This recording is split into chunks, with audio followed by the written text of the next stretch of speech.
Hello my dear friends students, welcome once again to SSCT point. मैं शिवम पांडे एक बार फिर से आपके सामने आपका होस्ट एंड दोस्त। आई थिंक आप सभी लोग बहुत अच्छा कर रहे हैं, मैं भी बहुत अच्छा कर रहा हूँ।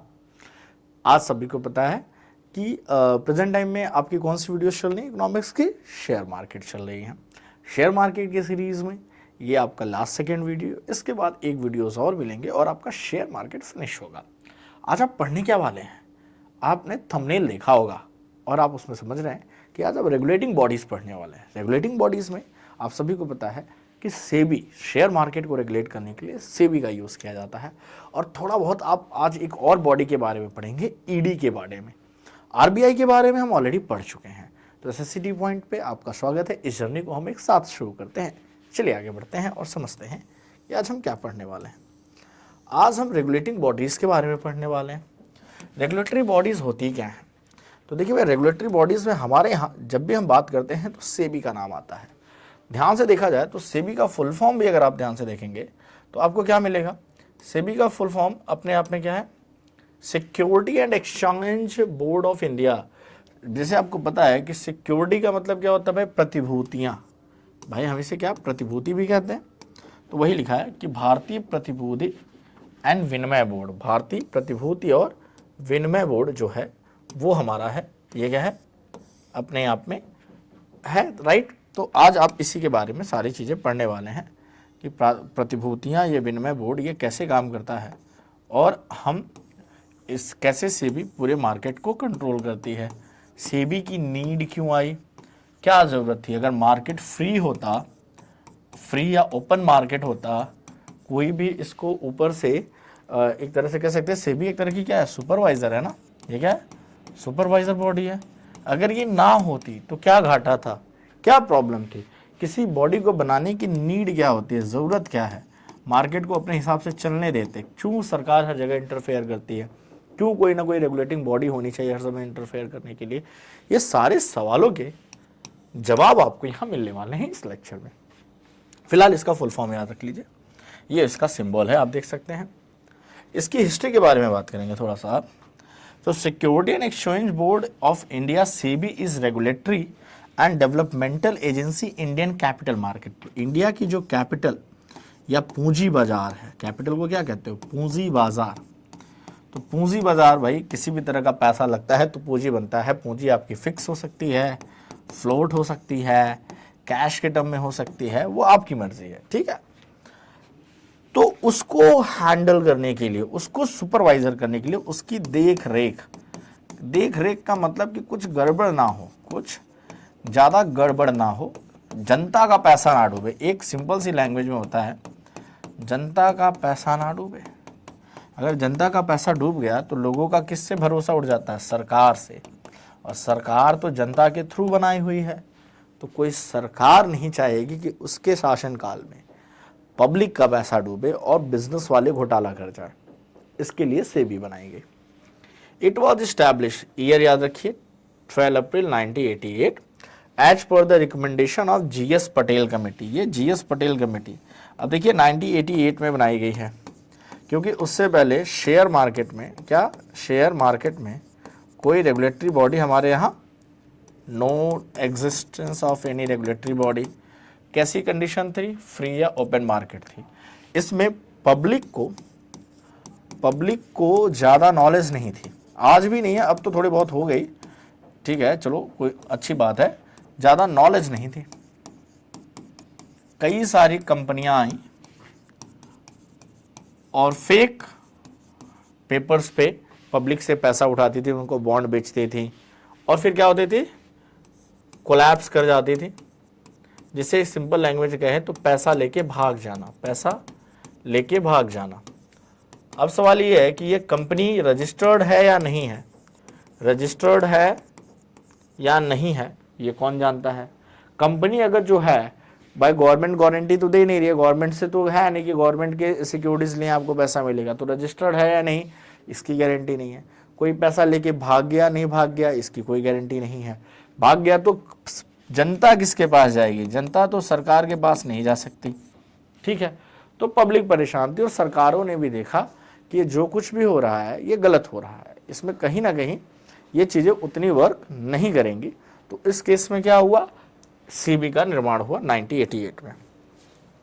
It was made as a statutory body in 1992 through the Security Exchange Board of India Act 1992। ठीक है, तो इसको एक प्रॉपर स्टैट्यूटरी बॉडी बनाया गया जिससे ये वर्क करना शुरू कर दिया। तो security and exchange board of 1992, मतलब आपको पता है कि हमारे यहाँ इकोनॉमिक रिफॉर्म्स कब हुए थे, 1992 में। तो जब इकोनॉमिक रिफॉर्म हुए तो इसका मतलब तय था कि बाहर से कई सारी कंपनियां, बाहरी कंपनियां हमारे कंट्री में आने वाली थी, यहाँ इन्वेस्ट करने वाली थी, मार्केट बहुत बड़ा होने वाला था। मार्केट की साइज क्या होने वाली थी, बड़ी होने वाली थी, बड़ा मार्केट बनने वाला था। बड़े मार्केट में पैसे के साथ साथ घोटाले के चांसेस बहुत ज़्यादा बढ़ते हैं। तो गवर्नमेंट ने इसको अपने अंडर कंट्रोल में लिया और कहा भाई सेबी इस एक्ट के हिसाब से वर्क करना स्टार्ट करो। इनका हेड ऑफिस कहाँ पे है, मुंबई में है। Original head office Kolkata, Delhi and Chennai, ये सारी क्या है, मेट्रो सिटीज़ हैं। ठीक है, मेट्रो सिटीज़ हैं और यहाँ पे आपको इनके रीजनल ऑफिस मिल जाएंगे क्योंकि हर जगह चीज़ों को रेगुलेट करना पड़ता है। तो मोटे मोटा आपको यह समझ में आ गया कि बहुत सारी गड़बड़ी हो रही थी। उन गड़बड़ियों को रोकने के लिए, उन पे लगाम लगाने के लिए, चीज़ों को बेहतर ढंग से किया जाए, पब्लिक का पैसा ना डूबे, पब्लिक पैसा लगाए तो उसको ट्रस्ट रहे कि ये कंपनी गवर्नमेंट के थ्रू रजिस्टर्ड है, गवर्नमेंट लेके भागने नहीं देगी, इस पर ध्यान रखेगी। इन सारी चीज़ों को फोकस में करते हुए क्या बनाया गया, security exchange board of India, जिसे आप सेबी कहते हैं। तो सेबी के दो इंपॉर्टेंट पॉइंट कि किस कमेटी के रिकमेंडेशन पे बनी, जीएस पटेल, इंपॉर्टेंट। ठीक है, कब बनी, 12 अप्रैल 1988 को। So it was establish on 12 April 1988 as per the recommendation of GS Patel.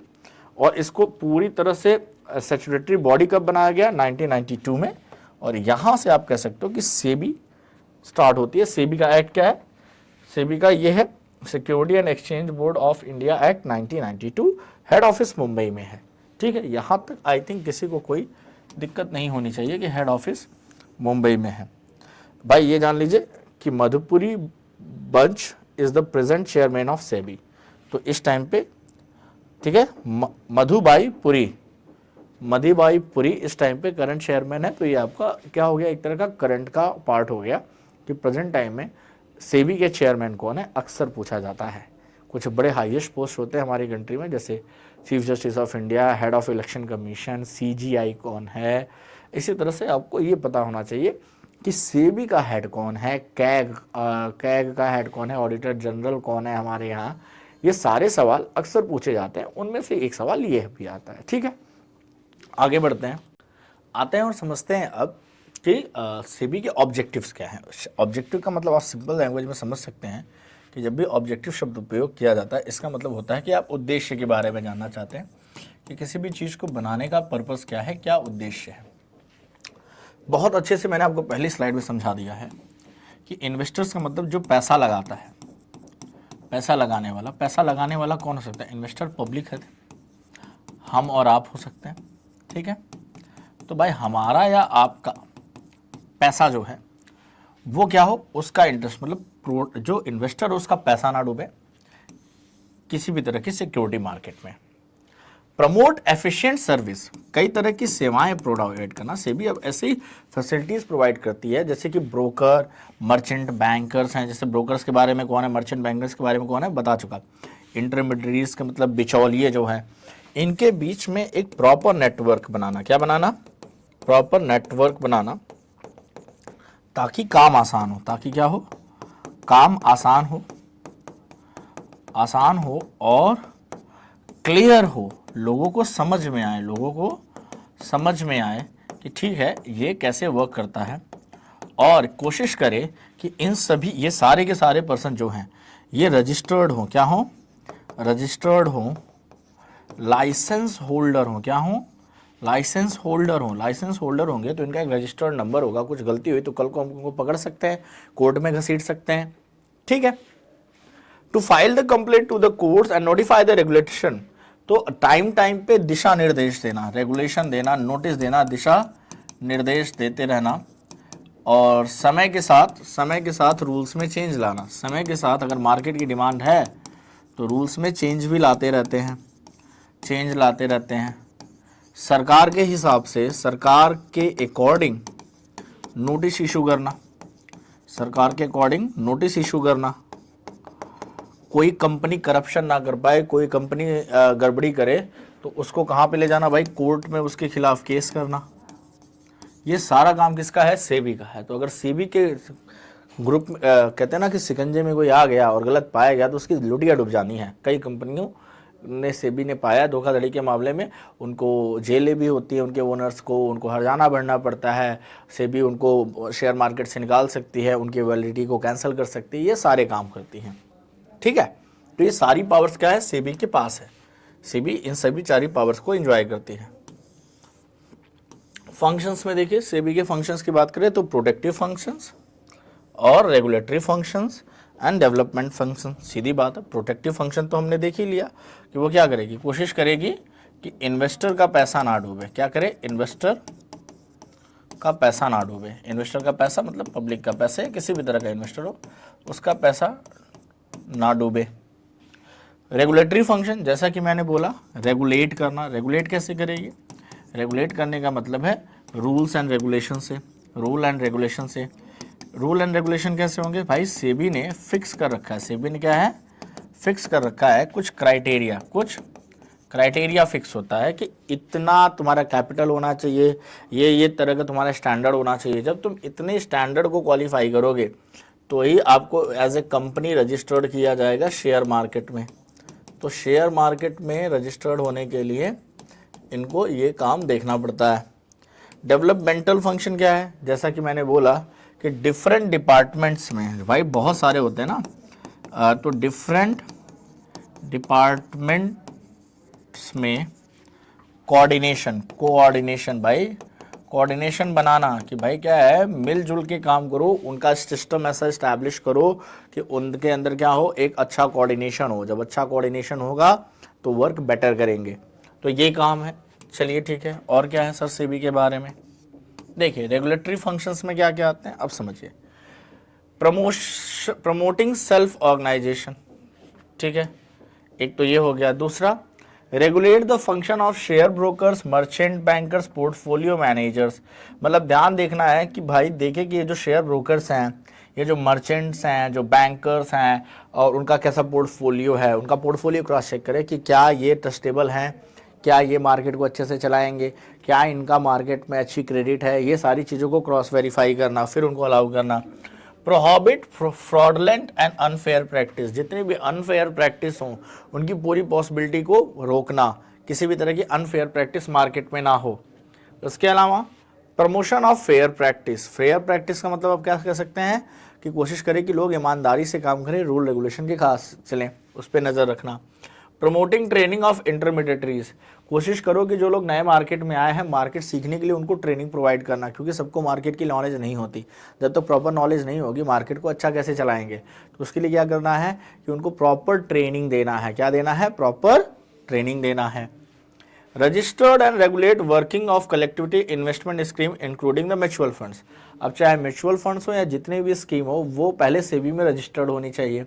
SEBI उनको क्रॉस चेक करेगी, क्रॉस चेक करके पाएगी कि हाँ सब रूल रेगुलेशन के अकॉर्डिंग है, अब इसको रिलीज करना चाहिए ताकि पब्लिक इसमें पैसा इन्वेस्ट करे, तो सेबी अलाउ करेगी। तो काफ़ी कुछ होता है, मतलब everything will go with through the SEBI. Once SEBI will approve तो आगे होगा। डेवलपमेंटल फंक्शन मैंने आपको बता दिया। प्रमोटिंग इन्वेस्टर्स, इन्वेस्टर्स को प्रमोट करे कि वो ज़्यादा से ज़्यादा पैसा लगाएं। एजुकेशन उसके रिगार्डिंग देना चाहिए। Conduct the research and publication of use self information, share market data पे चलता है, रिसर्च पे चलता है। किसी भी कंपनी को अगर रजिस्टर्ड होना है, बनाना है, या कंपनी आपकी पूरा मार्केट कैसे चलेगा, इसके लिए आपको वर्ल्ड के अदर मार्केट से कंपेयर करना पड़ेगा। ग्लोबल रिसर्च चलती है, कई सारी कंपनियां सामने से पैसा देती हैं किसी फंड्स को या किसी रिसर्च कंपनी को, जो उनके लिए रिसर्च करके डेटा लाती है। उन डेटा के बेसिस पे अपनी पॉलिसी बनाते हैं। ठीक है, ऐसी बहुत सारी पब्लिकेशंस हैं, ऐसी बहुत सारी मैगजीन्स हैं जो कि बेसिकली किस तरह की मैगजीन होती हैं, बिजनेस मैगजीन होती हैं। उनका काम क्या है, उनको कंपनियों की तरफ से फंड मिलता है कि जाइए आप रिसर्च कीजिए, डेटा निकाल के लाइए कि पूरे वर्ल्ड में क्या चल रहा है, क्योंकि कंपनी का मालिक इतना बड़ा डेटा थोड़ी निकाल के लाएगा। उस डेटा एनालिसिस के बिहाफ पे वो अपनी पॉलिसीज़ बनाते हैं। तो ये सेबी का भी काम है कि ऐसे ऐसे रिसर्च कराए, डेटा दे, ताकि कंपनियां भी अच्छे से रन करें, इन्वेस्टर्स के पास भी कंपनी के सारे डेटा होने चाहिए, ताकि जब इन्वेस्टर उसमें पैसा इन्वेस्ट करता है तो उसे भी पता चले कि हाँ, जिस कंपनी में वो रजिस्टर कर रहा है उसकी हिस्ट्री अच्छी है, उसका फंक्शन अच्छा है, सेबी के थ्रू ऑथराइज है, उसकी कैपिटल इतनी है, इतना शेयर पे प्रॉफिट आया है, इतना लॉस रहा है, ये कंपनी की हिस्ट्री रहेगी। ये सारा डेटा भी प्रोवाइड करना सेबी का काम है। What is ED? तो ये हो गया सेबी। ये क्या हो गया? सेबी। तो सेबी में के काम और रेगुलेशन में इतना ही है, ज़्यादा कुछ है नहीं सेबी में यार, सीधी बात है। सेबी में कोशिश की जाती है जब किसी को फ्रॉड प्रैक्टिस में पाएगी तो सेबी उसको शेयर मार्केट से निकाल सकती है, सीधी बात है। उसको कैपिटल मार्केट से रजिस्टर्ड करना, ना रजिस्टर करना, ऐसी बहुत सारी कंपनियां हैं जिसमें सेबी ने कई बार बाहर निकाला। कोई कंपनी अगर रजिस्टर्ड हो गई तो ऐसा नहीं है, जैसे वो पैरामीटर नहीं फॉलो कर रही या फ्रॉड प्रैक्टिस पाई गई तो उसको निकाल दिया जाता है। आते हैं हम एक और नई चीज़ों पे, ये ईडी। ईडी है क्या? ईडी के बारे में आप बार बार सुनते होंगे, आजकल सरकार पे आरोप लगते हैं। मैं बस एक स्टेटमेंट बता रहा हूँ, मेरा यहाँ पे कोई पर्सनल स्टेटमेंट नहीं है। सरकार पे क्या आरोप लगते हैं कि आजकल कहते हैं लोग कि सीबीआई और ईडी, ये मतलब ओपोजिशन सरकार के बारे में कहता रहता है कि सीबीआई और ईडी दो वेपन हैं। किसके? सरकार के, या ये सरकार की कठपुतली कहते हैं लोग। क्या कहते हैं? सरकारी कठपुतली कहते हैं।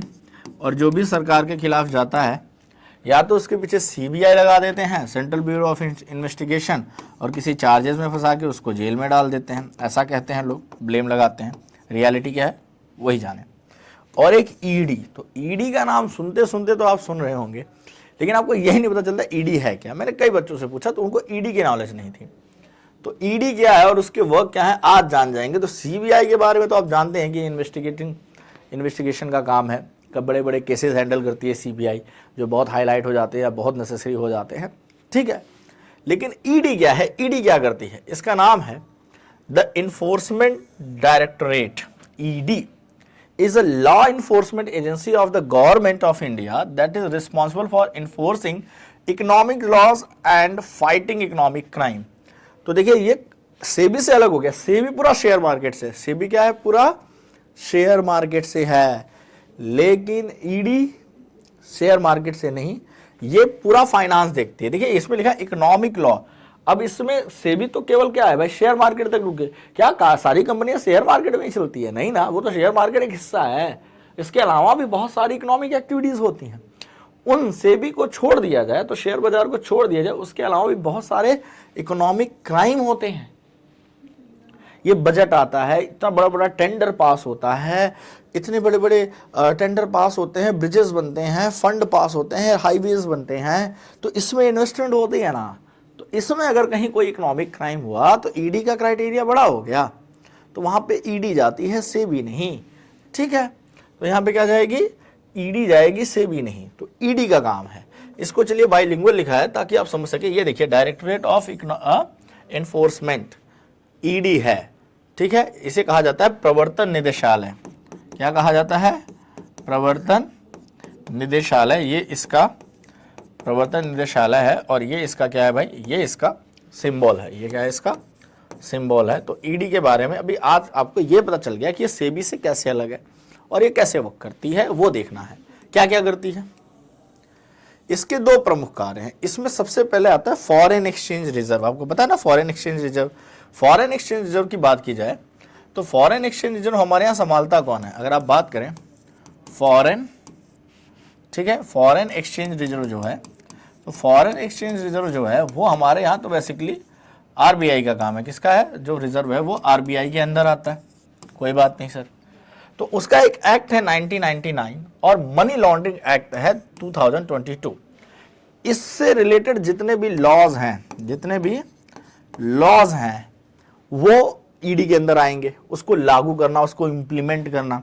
गलत तरीके से कमाया धन, जैसे काला धन कहते हैं ना, ब्लैक मनी। तो भाई ब्लैक मनी आपने कमाई है कि मतलब आपको पता ही नहीं कि इसका सोर्स कहाँ से है। जितने भी बड़े बिजनेसमैन, पॉलिटिशियन पकड़े जाते हैं, एक्टर्स, वो ब्लैक मनी में पकड़े जाते हैं। मतलब ब्लैक मनी का पहले तो आपको सोर्स ही नहीं पता होता, सोर्स इसका वैलिड नहीं होता। जैसे कहते हैं कि 2 नंबर का धंधा, हमारे यहाँ कहते हैं। अब 2 नंबर का धंधा क्या है? जिसका पेपर वर्क नहीं हुआ है। अगर इसका पेपर वर्क नहीं हुआ है तो बहुत क्लियर सी बात है कि इस पर आप टैक्स नहीं पे किए हैं। एक तो टैक्स पे नहीं हुआ है, हालांकि गवर्नमेंट जैसे ब्लैक मनी पाती सबसे पहले उस पर टैक्स काटती है। टैक्स लेने के बाद कहती है अब तुम इसके बारे में विवरण दो कि चलो तुम बताओ कि तुम्हारे पास ये पैसा क्या है, इसका सोर्स क्या है। आय से अधिक संपत्ति होना, ये कौन सा मामला आ जाता है, आय से अधिक संपत्ति, क्योंकि जो आय वो दिखाते हैं वो तो एक सैलरी है, उस सैलरी से तो इतनी संपत्ति नहीं होगी। इंडिया में लाखों लोग ऐसे हैं जिनके पास आय से अधिक संपत्ति है, जो आय दिखाते हैं। कुछ पकड़े जाते हैं, कुछ नहीं पकड़े जाते हैं, डिपेंड करता है सरकारों पे और कई सारे कोइंसिडेंस पे। ठीक है, तो गलत तरीके से कमाया गया, जिससे किसी तरीके से वैध बनाया गया हो और उस पर टैक्स छिपाया गया हो और उस पर छापेमारी करना। तो कहते हैं ना कि आरबीआई से सीबीआई की रेड है, सीबीआई की रेड से ज़्यादा ईडी की रेड पड़ती है, ईडी भी रेड मारती है। तो भाई उसमें जब लग गया कि इसके पास आय से अधिक संपत्ति है, ईडी ने रेड मार दी। ठीक है, लगभग में पॉलिटिशियंस लोगों के पास ऐसे बहुत सारे पैसे होते हैं, तो डिपेंड करता है कि रूलिंग पार्टी अपोजिशन पार्टी का क्या कॉम्बिनेशन है। वैसे तो नहीं मरवाते, क्योंकि भाई क्या है, आज आप रूलिंग में हो, कल वो रूलिंग में आएंगे, जनता का फैसला है, चेंज होता है। कोई 50 साल डेमोक्रेसी में नहीं टिकता है कि पोस्ट पे। डेमोक्रेसी की खास बात यही है 5 साल 10 साल 15 साल समय चेंज होता है हर पार्टी का। तो आज बीजेपी हो सकता है 5 साल बाद कांग्रेस आए, 10 साल बाद कांग्रेस आए, हो सकता है फिर बीजेपी आए, कोई नई पार्टी बन के आम आदमी पार्टी ऊपर के आ जाए। ये तो मतलब पॉलिटिकल चीज़ है, तो इसलिए इस सारी चीज़ों को लोग अवॉइड करते हैं। क्यों? क्योंकि अगर अवॉइड नहीं करेंगे तो कल को आपके पे भी तो आएगा, क्योंकि है तो सेम प्रोफेशन में, तो लेकिन फिर भी चलता रहता है। ठीक है, तो ईडी का काम फिलहाल यही है। बात आई फॉरेन एक्सचेंज रिजर्व, भाई फॉरेन करेंसी से रिलेटेड, मान लीजिए किसी के पास भाई डॉलर में या फॉरेन करेंसी घर पे बहुत ज़्यादा पाई गई। अब फॉरेन करेंसी का पाया जाना अपने आप में बड़ी बात हो गई, क्योंकि फॉरेन करेंसी आरबीआई करती है और फॉरेन एक्सचेंज जो हमारे यहाँ बहुत ज़्यादा इंपॉर्टेंट है। तो अगर किसी के यहाँ फॉरेन एक्सचेंज डॉलर वगैरह पाएगा, यूरो वगैरह पाएगा, तो हम लोग बड़ा मतलब वो इंटरनेशनल डीलिंग कर रहा है। फिर उसको स्मगलिंग से लेकर ड्रग्स चार्जेस कहाँ रगड़ दो भगवान जाने, मनी लॉन्ड्रिंग बोल दो। मनी लॉन्ड्रिंग वही है, हवाला का पैसा, एक कहा जाता ना हवाला का पैसा। हवाला का पैसा वो होता है कि जो पैसा एक दो कंट्री से दूसरे कंट्री पहुँचाया जाता है कैश के फॉर्म में और उस पर टैक्स बचाया जाता है, तो हवाला इसी को कहते हैं। ठीक है, हवाला मनी लॉन्ड्रिंग में आता है। तो मनी लॉन्ड्रिंग एक्ट 2002 है, इसमें अगर पकड़े गए ना तो धुआं बिगाड़ देगी ईडी। तो वही है, आगे बढ़ते हैं।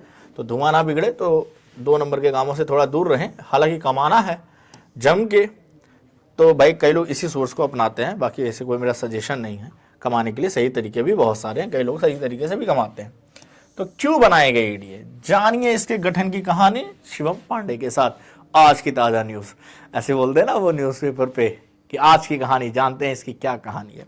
तो चलिए, फॉरेन एक्सचेंज रेगुलेशन एक्ट 1947 के तहत एक्सचेंज लॉ के उल्लंघन से निपटने के उद्देश्य से, तो जो फॉरेन एक्सचेंज रेगुलेशन एक्ट है ये हमारा 1947 में ही बना है। फॉरेन एक्सचेंज रेगुलेशन मतलब जो फॉरेन करेंसी होती है, विदेशी मुद्रा। क्या होती है भाई?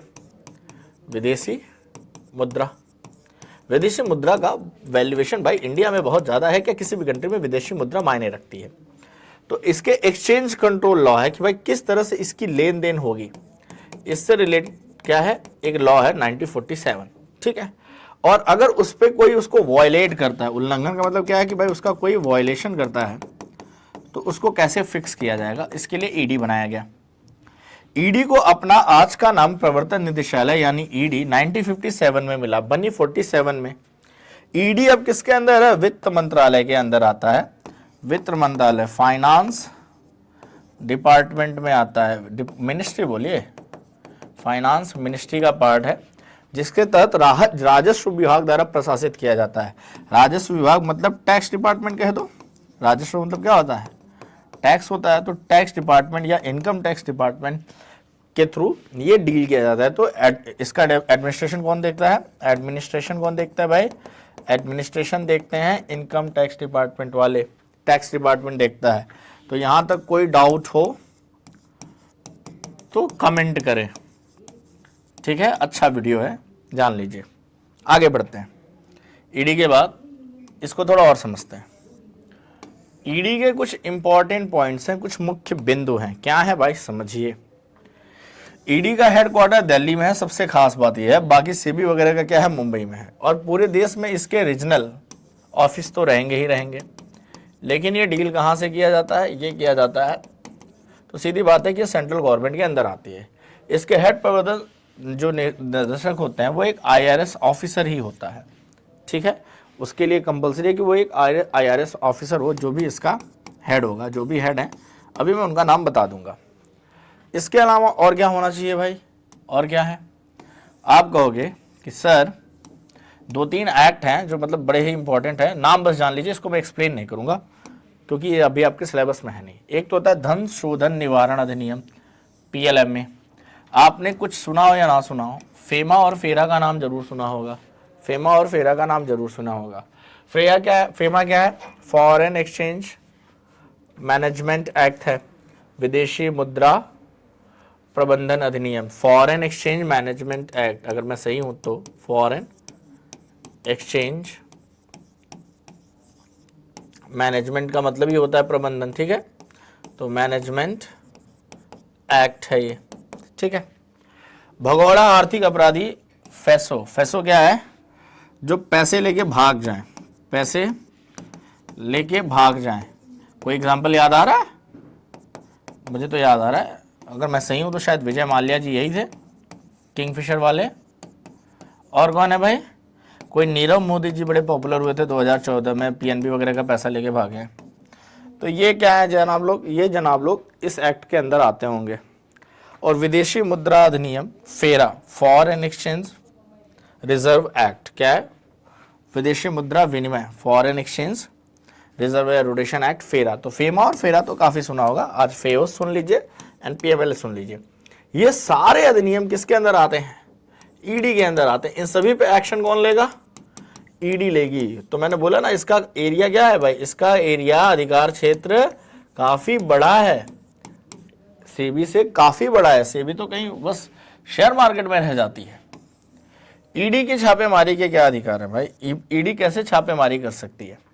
तो ED के बारे में बस इतना जान लीजिए, इसी के साथ आपकी स्लाइड एंड मानी जाएगी कि मनी लॉन्ड्रिंग में आप क्या है? Money laundering. मनी लॉन्ड्रिंग का मतलब वही है कि पैसा इकट्ठा किया है अनफेयर वे से, पैसा इकट्ठा करना अनफेयर वे से, इसको क्या कहा जाता है? Money laundering. टैक्स में फ्रॉड, टैक्स छुपाया, टैक्स चोरी, 200-400 की नहीं, लाखों की। और आपराधिक मामलों की जांच का अधिकार किसको किसको? ED को, CBI को और IET को होता है। इसीलिए ED और CBI को आजकल अपोजिशन में भाई बोला जाता है गवर्नमेंट टूल, गवर्नमेंट का टूल, गवर्नमेंट का हथियार, जो किसी को परेशान करने के लिए हो, किसी को परेशान करने के लिए। परेशान में किसको? किसी अपोजिशन के नेता को परेशान करने के लिए हो तो क्या होता है? वहां पे ED और CBI लगा दी जाती है, ऐसा विपक्ष कहता है। ये मेरा स्टेटमेंट नहीं है, इस पे कोई विवाद नहीं चाहिए। ये जो आपके रेगुलर देश में चल रहा है, मैं बोल रहा हूं उनके बारे में, ठीक है। तो याद रखिएगा कि हेड ऑफ ED इस टाइम कौन है?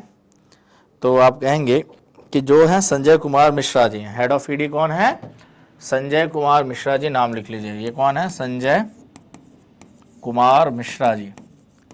संजय कुमार मिश्रा जी के कार्यकाल के बारे में भी अभी सुप्रीम कोर्ट में अर्जी गई थी, विपक्ष विरोध कर रहा था। इनका जो कार्यकाल है, जो कार्यकाल होता होगा, ये 5 साल का होता होगा मोस्ट प्रोबेबली।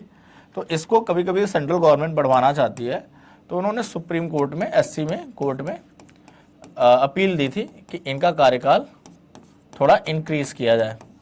ऐसा तभी होता है जब गवर्नमेंट को बहुत ट्रस्ट होता है और उस टाइम पे उतने वैलिड कोई और पर्सन नहीं मिलते हैं और गवर्नमेंट चाहती है कि ये पर्सन कुछ दिन और रहे, तो इस तरह के बाय ऑर्डर, प्रेसिडेंट के अप्रूवल और सुप्रीम कोर्ट के ऑर्डर के साथ साथ ये कार्यकाल बढ़ाए जाते हैं और बढ़ा भी दिया जाता है। तो कुछ सितंबर वगैरह तक इनका बढ़ के आया है। आई थिंक इनका कार्यकाल सितंबर तक बढ़ के आया है और हो सकता है कि आगे बढ़ाया जाए, एग्जैक्ट नहीं पता, लेकिन कुछ सितंबर तक बढ़ के इनका आया है कार्यकाल। तो ये हैं ED के हेड। ED एक ऐसी केंद्रीय जांच एजेंसी है जिसे मनी लॉन्ड्रिंग के मामलों में नेताओं या किसी को भी सम्मन भेजने और मुकदमा चलाने के लिए सरकार के आदेश की आवश्यकता नहीं होती। सोचिए ना कितना पावर है। क्यों विपक्ष बार बार चिल्लाता है? वैलिड है या नहीं है मुझे नहीं पता, लेकिन विपक्ष के चिल्लाने का कारण क्या है? क्योंकि विपक्ष को भी पता है कि भाई देखिए, यहाँ पे तो एक ऐसी जांच एजेंसी है जिसको सेंट्रल गवर्नमेंट से भी, मतलब गवर्नमेंट से परमिशन ही नहीं लेनी है। उनकी रिपोर्ट में आया कि किसी और किसके खिलाफ, देखिए ना, क्योंकि पता है कि हमारे यहाँ करप्शन के मामले में नेता लोग सबसे आगे आ जाते हैं। बिजनेसमैन तो ठीक है, करते ही करते हैं, नेता लोग सबसे ज़्यादा करप्शन करते हैं, और ये फैक्ट है थोड़ा। अब इस पर प्लीज़ मेरे ऊपर भड़किएगा मत, आपको हिस्ट्री उठा के देखिएगा, ठीक ठाक हिस्ट्री मिल जाएगी। जब पैसे पकड़े जाते हैं, वो बड़े बड़े मिनिस्टर, चीफ मिनिस्टर्स के घर पे पकड़े गए हैं पैसे, हिस्ट्री है, ठीक है, इस पर आप कोई मना भी नहीं कर सकता, और यहाँ पे नाम लेने की ज़रूरत नहीं है, वो आपको गूगल पे डेटा मिल जाएगा। तो किसी को सम्मन भेजने, मुकदमा चलाने के लिए सरकार के आदेश की आवश्यकता नहीं होती। ये तो इसकी पावर है भाई, जबरदस्त पावर है, जबरदस्त पावर है। तो जब सरकार की आवश्यकता नहीं है तो विपक्ष का ये कहना है कि ये सरकार के टूल हैं। अब बताइए सही है गलत है? मुझे तो लगता है गलत भी हो सकता है, सही भी हो सकता है। रियलिटी क्या है वही जाने, ईडी वाले जाने, ठीक है। ईडी बिना अनुमति के छापा मार सकती है और संपत्ति जब्त भी कर सकती है, क्योंकि भाई इकोनॉमिक क्राइम बहुत बड़ा क्राइम है। इकोनॉमिक क्राइम को आप सोचते हैं कि सर ऐसे कैसे, तो क्यों अनुमति लेना? एक तो आपने क्राइम किया है, वो भी आर्थिक अपराधी हैं, मतलब देश में गरीबी और अमीरी में, गरीबी और रिच में एक बहुत बड़ी खाई है। इस खाई को भरने में कमर टूट जाती है आम आदमी की। आम आदमी कमाता है, मिडिल क्लास, और टैक्स भरते भरते दम निकल जाता है। पेट्रोल से लेके जो चीज देता है वो दबा के टैक्स देता है। जिंदगी की कमाई का 40% तो हम टैक्स भर दे रहे हैं, और हमारी सिचुएशन अच्छी नहीं हो रही है, लेकिन आपकी सिचुएशन तो मतलब मत पूछिए। एक बार हो गया तो पेंशन लाइफ टाइम है, और जो फैसिलिटीज आप उठाते हैं वो दुनिया देखती है, ठीक है। तो ईडी इस काइम में क्या है कि बिना किसी prior information, without any permission, आपकी संपत्ति जब्त भी करती है, कन्फिस्केट कर लेगी और छापा भी मारेगी। इसके लिए इसको किसी गवर्नमेंट से परमिशन लेने की जरूरत नहीं है। तो ईडी बड़ी पावरफुल है, सीबीआई की तरह ईडी भी बड़ी पावरफुल है। और आपको पता चल गया होगा कि सेबी और ईडी में क्या फ़र्क है। सेबी एंड ईडी में फ़र्क क्या है? तो आज के बाद से आप अगर आपने सुनेंगे कि गवर्नमेंट ने सीबीआई का छापा मारा या ईडी का छापा मारा, तो समझ जाइएगा कि आपने किस ईडी के बारे में बात की, वो ईडी जिसके बारे में शिवम सर ने वीडियो में बताया था। तो आज के लिए इतना ही इस वीडियो में। मिलते हैं आपसे किसी और वीडियो में कुछ ऐसी लेटेस्ट इन्फॉर्मेशन के साथ। Bye everyone.